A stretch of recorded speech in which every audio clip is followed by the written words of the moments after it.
우리 오늘 하나님 말씀은 욥기 제3장 전체 말씀입니다. 구약성경 762페이지 욥기 3장 전체를 한 절씩 저와 여러분이 교독해서 읽겠습니다. 그 후에 욥이 입을 열어 자기의 생일을 저주하니라. 욥이 입을 열어 이르되 내가 난 날이 멸망하였더라면 사내 아이를 베었다 하던 그 밤도 그러하였더라면 그날이 캄캄하였더라면 하나님이 위에서 돌아보지 않으셨더라면 그 빛도 그날을 비추지 않았더라면 어둠과 죽음의 그늘이 그 날을 자기의 것이라 주장하였더라면 구름이 그 위에 덮였더라면 흑암이 그 날을 덮었더라면 그 밤이 캄캄한 어둠에 잡혔더라면 해의 날수와 달의 수에 들지 않았더라면 그 밤에 자식을 베지 못하였더라면 그 밤에 즐거운 소리가 나지 않았더라면 나를 저주하는 자들 곧 리워야단을 격동시키기에 익숙한 자들이 그 밤을 저주하였더라면 그 밤에 새벽별들이 어두웠더라면 그 밤이 광명을 발할지라도 얻지 못하며 동틈을 보지 못하였더라면 좋았을 것을 이는 내 모태의 문을 닫지 아니하여 내 눈으로 환난을 보게 하였음이로구나. 어찌하여 내가 태에서 죽어 나오지 아니하였던가? 어찌하여 내 어머니가 해산할 때에 내가 숨지지 아니하였던가? 어찌하여 무릎이 나를 받았던가? 어찌하여 내가 젖을 빨았던가? 그렇지 아니하였던들 이제는 내가 평안히 누워서 자고 쉬었을 것이니 자기를 위하여 폐허를 일으킨 세상 임금들과 모사들과 함께 있었을 것이요 혹시 금을 가지며 은으로 집을 채운 고관들과 함께 있었을 것이며 또는 낙태되어 땅에 묻힌 아이처럼 나는 존재하지 않았겠고 빛을 보지 못한 아이들 같았을 것이라.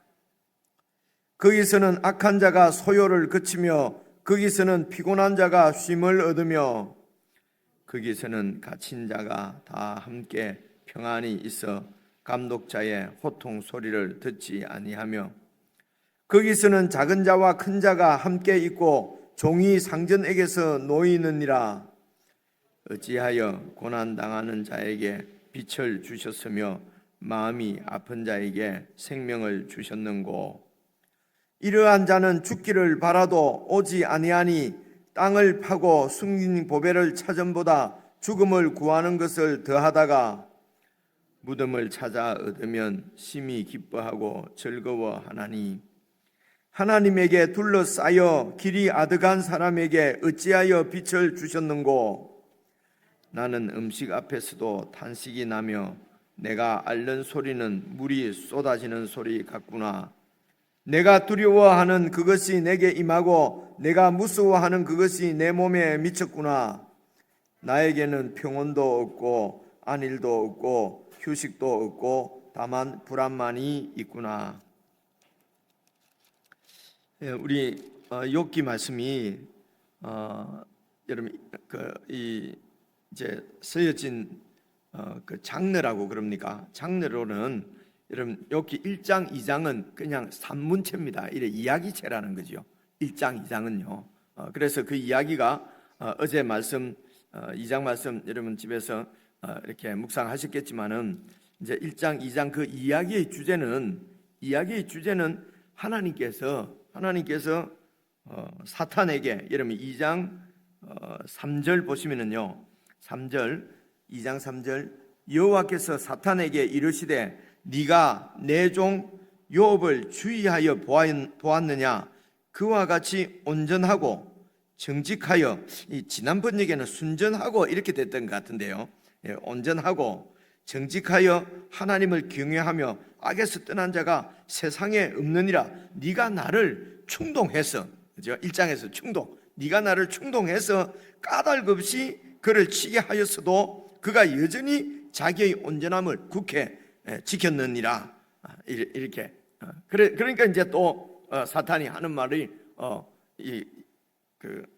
가죽으로 바꾸니, 그러니까 생명이 중요한데 가지고 있는 하나님이 축복으로 주신 그런 이제 재물들 그리고 자식들 그거 쳐가지고는 이욥이 변질하지 않았다 하더라도 그 생명을 건드려 보십시오. 죽음의 위협 앞에 이렇게 몰리게 되면은 하나님을 이렇게 배교할 것입니다. 이제 어제 말씀은 그렇게 하는 것이죠, 그죠? 그러니까 좋다. 생명만은 손대지 말고 욥을 너에게 넘긴다. 그렇게 해서 이제 생명은 어떻게 할 수가 없었지만은 욥 입장에서는 생명의 위협을 느끼는 거지요, 그죠? 그래서 이제 생명을 걸고 하나님께서 사탄에게 하나님이 왜 이렇게 무슨 사탄하고 자존심 경쟁하는 겁니까? 그죠? 이렇게 하는 것처럼 좋다. 하나님 말씀이 맞다고 하는 것을 증명하기 위해서 욥은 이런 죽음의 위협 앞에 이렇게 처한 것이죠. 그죠? 그렇게 해서 사탄이 욥을 그 생명은 못 건드리지만은 완전히 죽음 직전 그런 공포 앞으로 이렇게 몰아넣는 말씀이 어제 말씀이었습니다.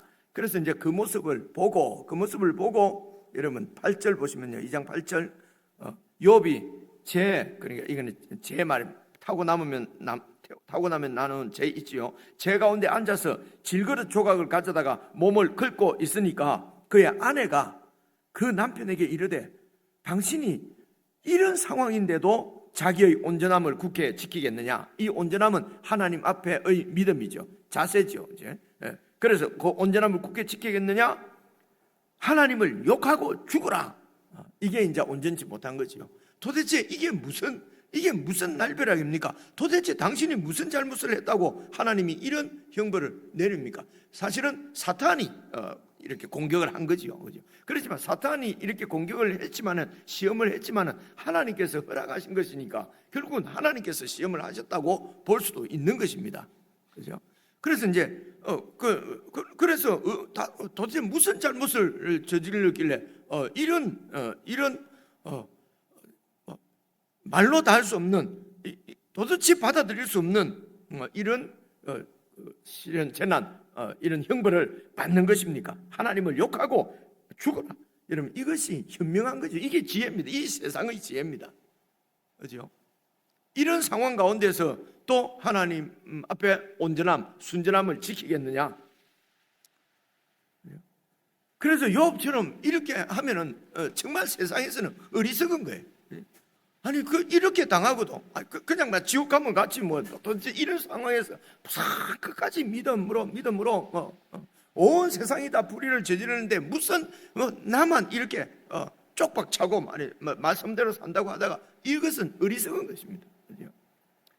그래서 이 욥의 아내는 그 남편 보고 이 어리석은 양반아 도대체 이런 가운데서도 믿음 신앙 하나 지키고 있다고 그게 무슨 이제 곧 죽을 판인데 자식 잃고 재물 잃고 다 잃고 그리고 곧 죽을 인생인데 무슨 신앙 하나님에 대한 순전함 온전함 그거 붙잡고 있느냐? 빨리 살 길을 찾아라.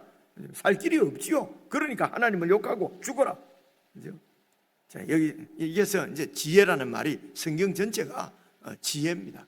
그래서 어떤 지혜냐? 세상에 속한 지혜냐? 하늘에 속한 지혜냐? 이제 이런 얘기죠. 세상에 속한 지혜는 세상을 내가 성공하고 복받고 세상에서 편안하고 이렇게 세상을 누리면서 살아가는 지혜를 이 지혜가 우리에게 너무 와닿죠. 그죠? 이게 마음에 와닿는 것이 그죠? 그런데 하늘의 지혜는 이 세상에서 누리는 것이 아니라 영생을 누리는 것입니다. 영생은 하나님과의 관계의 문제이거든요. 그 관계가 어떤 관계입니까? 하나님께서 이 세상을 시작하신 분이십니다. 하나님이 안 계셨으면은 여러분 이 우주도 없고 나도 없고 아무것도 없습니다. 우리 인생의 삶도 없습니다.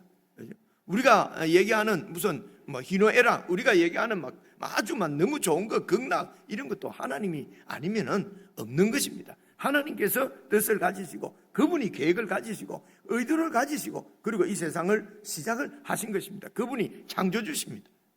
그리고 이런 세상 가운데 붙잡혀 있는 결국은 세상과 함께 멸망해버릴 하나님의 형상대로 지음받은 우리들을 하나님과 같이 영생을 누릴 존재로 구원하시는 분도 그분이십니다. 그래서 그분이 우리의 구원자십니다.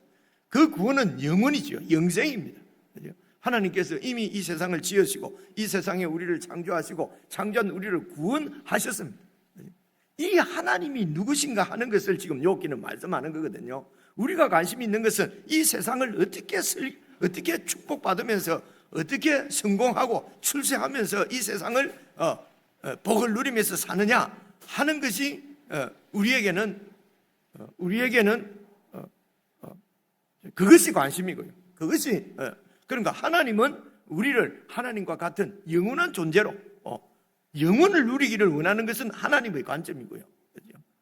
그래서 이것은 하늘에 속한 지혜고 지금 이 세상에서 그냥 이렇게 그래서 우리 인생이 얼마나 오늘 죽을지 내일 죽을지도 모르는 이 세상 삶을 영원히 있을 것이라고 생각하고 사는 거지요. 착각이죠. 이게 어리석은 거지요. 그런데 저도 말은 이렇게 합니다만 성경이 그렇게 말씀하시는 하늘 지혜가 바로 이것이기 때문에 말은 설명은 제가 성경은 잘 설명을 해야 되지 않겠습니까? 그리고 이 말씀을 신뢰하고 안 하고는 저와 여러분의 문제거든요. 제가 말은 잘 해놓고 그리고 이 하늘의 지혜를 받아들이지 못하고 하늘의 지혜를 신뢰하고 하늘의 지혜로 살지 않으면 저는 지옥 가는 것입니다. 그죠? 그래서 목사는 말은 잘해놓고 목사도 안 하네, 나도 안 한다. 그래가지고 여러분 세상 따라 살면은 여러분도 지옥 가는 것입니다. 구원이 없는 것입니다. 그죠? 그래서 사람 따라가면 안 되고요. 설교하는 설교자 따라가서도 안 되고 성경을 잘 묵상하고 하나님의 지혜를 따라가면은 구원이요. 그렇지 않으면은 여러분 구원받지 못하는 것입니다. 그럼 우리 구원 못 받단 말이냐?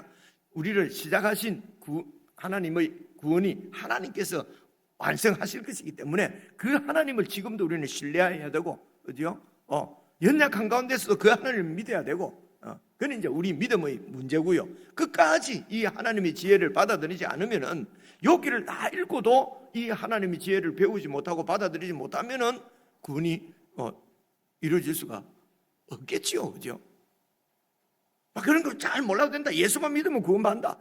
자꾸 이렇게 하면은 이 땅에서 하나님의 뜻은 이루어지지 않잖아요, 그죠? 그래서 어떤 것이 정말 믿음인지를 이것도 하늘의 지혜냐 땅의 지혜냐 하는 것입니다. 땅의 지혜는 그냥 눈에 보이는 대로 판단하는 것입니다, 그렇죠?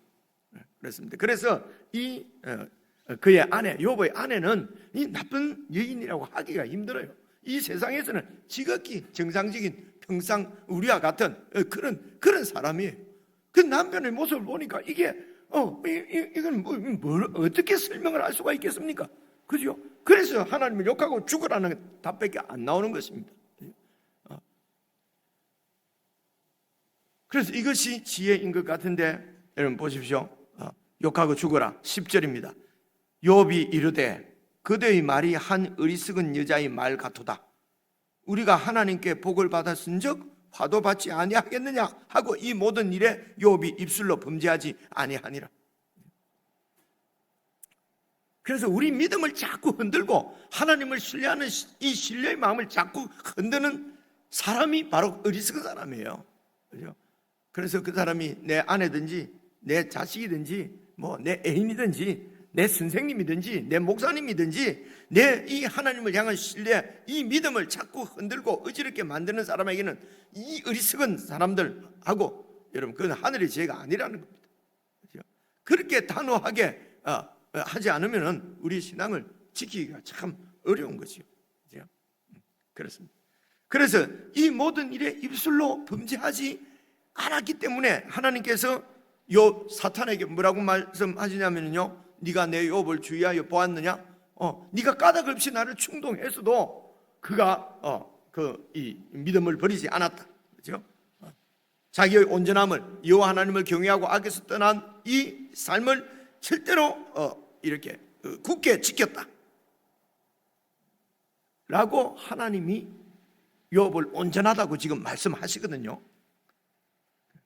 그래서 이제 여기까지가 이제 요 2장까지가 내러티브 이야기체고요. 그리고 제일 뒤에 42장 7절부터 마지막 절까지가 이야기체고요. 그 안에 있는 3장부터 오늘 읽은 3장부터 42장 전반부까지는 길게는 다 시로 되어 있습니다. 시, 운문이에요. 그렇죠? 그러니까 시, 하여튼 근데 우리 지금 성경을 읽으면 시라는 느낌이 안 나잖아요, 그죠? 그러니까 원문 성경에 보면은 1장, 2장은 이야기체고 산문이라 그래요. 이야기체로 쭉 되어 있고 이제 3장부터는 다 시입니다. 문율이 딱 있단 말입니다. 그죠? 그런 이제 시로 표현되어 있다 하는 것은 시는 의미가 중요하지요. 그죠? 의미가 중요하고 시는 좀 생각을 좀 많이 해야 되고 그냥 이야기체는 이야기만 잘 따라오면 되는데 시는 사실은 그 느낌, 그 당시의 여러 그 시는 다 이렇게 은유적으로 비유적으로 표현하는 경우도 많이 있으니까요. 그 오늘 말씀이 거의 다 비유로 은유로 표현하는 거 아닙니까, 그죠? 그래서 우리가 잘 이해할 수 없는 그런 내용도 있어요. 이게 우리는 그런 상황을 지금 우리는 그런 그 시대를 살고 있지 않기 때문에 그때 그 사람들이 가지고 있는 이런 생각들, 뭐 이런 사상들 이런 것들을 시로 이렇게 반영을 하지 않겠습니까, 그죠? 그래서 우리가 무슨 말인지 잘 모르겠는 이런 말들도 있는데 전체의 주제는 무엇입니까? 전체의 주제는 3장 1절 보시면은요. 그 후에 욥이 입을 열어 자기의 생일을 저주하니라. 이 3장 전체는 자기 생일을 저주하는 내용입니다. 내용을 우리가 잘 3장을 끝까지 읽어보면은 하나님 너무 힘듭니다. 그냥 죽었으면 좋겠습니다. 이 말입니다. 그죠? 차라리 내가 태어나지 않았더라면 이 고통을 겪지 않았을 텐데요. 그 얘기가 이제 자기 태어난 날을 저주한다는 말은, 그죠? 지금 살고 있는 이것이 너무도 힘들기 때문에 빨리 죽었으면 좋겠습니다. 그래서 죽어서 지금 저 세상에 있는 저 사람들이 너무 부럽다. 그죠? 나도 저곳에 빨리 가고 싶다. 하나님 그저 죽여주십시오. 죽고 싶습니다. 지금 이 얘기입니다. 이 전체 내용이. 그래서 이제 다시 한번 이게 한국말로는 시적인 느낌이 없지만은 여러분 개인적으로 다시 한번 시라고 생각하고 쭉 26절까지 읽으시고 그리고 우리가 공감해야 될 것은 그 욥의 고통입니다. 욥의 고통. 여러분 말하기도 정말 두려운데요. 예를 들어 자식을 하나 잃어도 여러분 그냥 살고 싶지 않을 것 같아요. 그죠? 이제 저는 그런 상실은 없습니다만은 또 목회를 하다 보니 여러 이제 성도님들 가운데 그런 상실을 당한 분들이 있어요. 이런 상실함을 당한 분들은요 입 밖에 내지를 않아요. 그럼 목사인데도 한참 뒤에 알기도 하고요. 캐나다에 있을 때도 한참 지냈는데 그런 아픔을 겪고 그냥 한국에 실어서 이민 온 분들도 있고요. 근데 전혀 알 수가 없었어요. 그런 잊어버리면 좋을 만큼 그런 큰 상실 아픔인데 한 명도 아니고 10명을 차례대로 하나씩 잃은 것도 아니고 한참에 그냥 10명을 다 잃었어요. 여러분 그냥 이야기니까 이럴 수 없지 않습니까? 여러분 이 입장에 내가 정말 들어가 생각하기도 싫습니다. 이런 것을 참고 견뎌야 된다면은 그냥 예수님 안 믿는 게 낫지. 이런 고통을 예상하고 이런 고통을 읽으면서 어떻게 하나님을 믿을 수 있겠습니까? 여러분 이게 우리의 현실이고 실존이지 않습니까? 그죠? 이런 정말 이 얘기는 돈 조금만 어떻게 해서 잃어버려도 잠을 못 자잖아요. 조금 주식 값이 조금만 떨어져도 부동산 값이 조금만 떨어져도 그냥 생명을 내놓고 싸우고 막 이러지 않습니까? 그런데 온 재산을 하루아침에 그냥 다 잃어버렸어요. 막 죽는 게 낫지요. 막 그냥 막 생각할 겨를이 뭐 있습니까? 그죠? 이런 상황입니다. 이 상황에서 3장은 지금 그 욥이 자기 생일을 저주하는 거죠. 죽었으면 좋겠습니다. 정말 나를 죽여주십시오. 그런데 이제 우리가 이성을 가지고 딱 보면은요, 신앙의 날카로운 이성으로 보면은 생일을 저주한다면 생일을 주신 분이 하나님인데 하나님을 저주한 것 아니냐?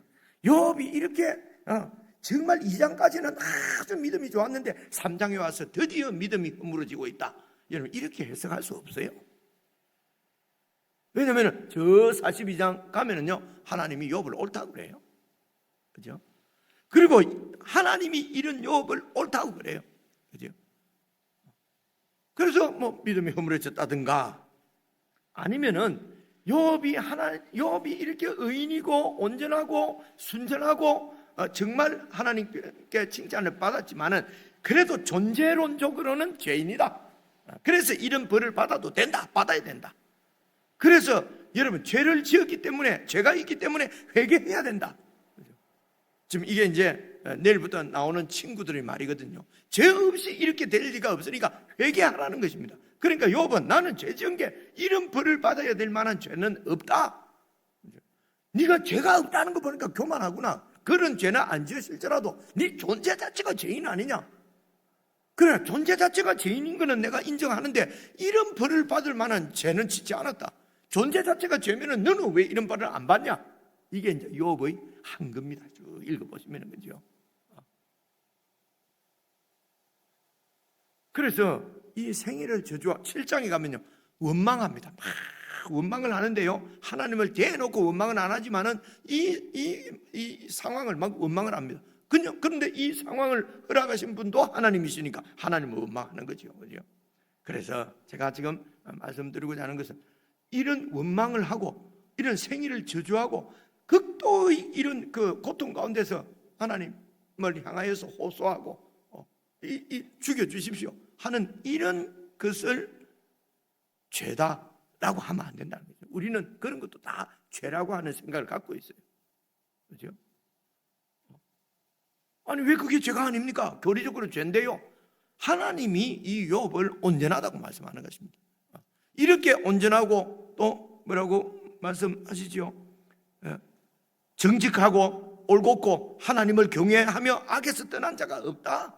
하나님이 악에서 떠난 자가 없다. 이 악에서 떠난 자라고 하는데 우리가 보고 교리적으로 이렇게 생애를 저주하고 이렇게 원망하고 이러면 죄다 라고 하면은 안 될 것 같아요. 우리가 자꾸 이런 생각을 갖는 이유는 전적으로 부패했다. 로마서 3장 의인은 인간이 하나도 없다. 모든 사람이 죄인이다. 그래서 전부 이제 다 죄인이다 하고 나는 그런 죄를 짓지 않았다. 그러면 금방진 놈, 교만한 놈 이런 생각을 갖는단 말입니다. 그래서 우리는 죽을 때까지 그냥 죄를 안 지을 수 없다 그러면서 계속 죄를 짓고 그러고 죽는단 말입니다. 그리고 구원받았다 그런다는 거죠. 제가 말씀드리고 싶은 것은 교리를 바꾸자, 교리를 다시 하자는 것이 아니고 현실적으로 지금 이런 모든 것을 다 우리는 죄를 지을 수밖에 없고 하나님 앞에서 하나님, 나는 오늘 하나님을 의지해서 믿음으로 살아서 오늘 하루 정말 온전하게 범죄하지 않고 내 마음을 이렇게 타락되지 않고 그렇게 살았습니다. 주님의 은혜입니다. 이렇게 기도하고 이렇게 말씀 여러분 들어보신 적이 있습니까? 그렇게 하면은요 교만한데 이런 생각이 우리 가운데 있단 말입니다. 그러니까 우리는 하나님의 구원, 하나님의 아들 예수님을 이 땅에 보내서 죽게 하시면서까지 우리를 구원하신 하나님의 그 구원의 영광스러움, 그 구원의 영광은 무엇입니까? 우리가 예수님만큼 장성하는 것입니다. 하나님처럼 거룩해지는 것입니다. 내가 거룩하니 너희도 거룩하라. 그 거룩이 언제 이루어지냐 말입니다. 죽어야만 이루어집니까? 그러면 우리를 거룩하게 하시기 위해서는 빨리 죽이면 낫죠. 말로 이렇게 살려놓습니까? 여러분 제 말씀이 우리가 좋아하는 논리로도 제 말씀 맞지 않아요. 그죠? 죽어서 거룩이 이루어질 것 같으면 죽는 것이 진짜 은혜죠. 그죠? 이 땅에서는 거룩이 이루어지지 않는다. 그래서 죽으면 이루어지는 아닙니다. 하나님의 그 예수님을 우리에게 주시기까지 한 것은 우리를 거룩하게 만드셔서 성경에서 말씀하시기로는 내가 거룩하니 너희도 거룩하라. 그리고 예수 그리스도의 장성한 분량까지 우리가 그 온전함으로 자라간다. 그 자라가게 하실 분이 하나님이십니다. 그죠? 그래서 자라가는 것이 겸손입니다. 자꾸 우리가 교만하다 생각하는 내가 자라간다고 해서 나는 요만큼 자랐다. 너는 아이고 그 평생 믿으면서 고래빼기 못 자랐나? 이렇게 할까 봐서. 그죠? 이렇게 하는 것은 거룩이 아니지요. 그죠? 거룩한 것이 아니죠. 그래서 자기 힘으로 자기가 뭔가를 이루어냈다고 자꾸 하는 것은 거룩이 아니에요. 근데 하나님이 그 거룩을 이루시겠다는 것입니다. 그래서 온전히 내 삶을 드리면 거룩을 하나님이 이루어 가시는 것입니다. 거룩을 방해하는 것이 내 사욕이에요. 이 사욕을 하나님이 없애버리는 과정인 것입니다.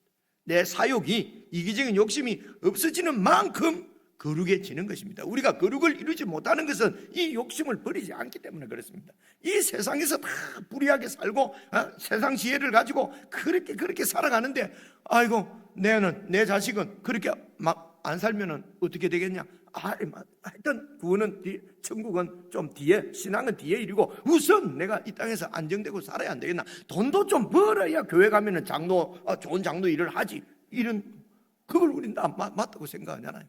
그죠? 나는 돈을 많이 벌어서 교회도 많이 세우고 막 그래서 돈 버는 동안에는 불이하게 개같이 벌어도 좀 괜찮은 거 아니냐? 이런 것들이 다 세상 지혜란 말입니다. 쪽박을 차고 노숙을 하더라도 세상 불의에 가담하지 않고 욕심을 쫓아서 살지 않고 그렇게 하는 것이 정직, 올곧은 거란 말입니다. 라이트를 영어로는. 그죠?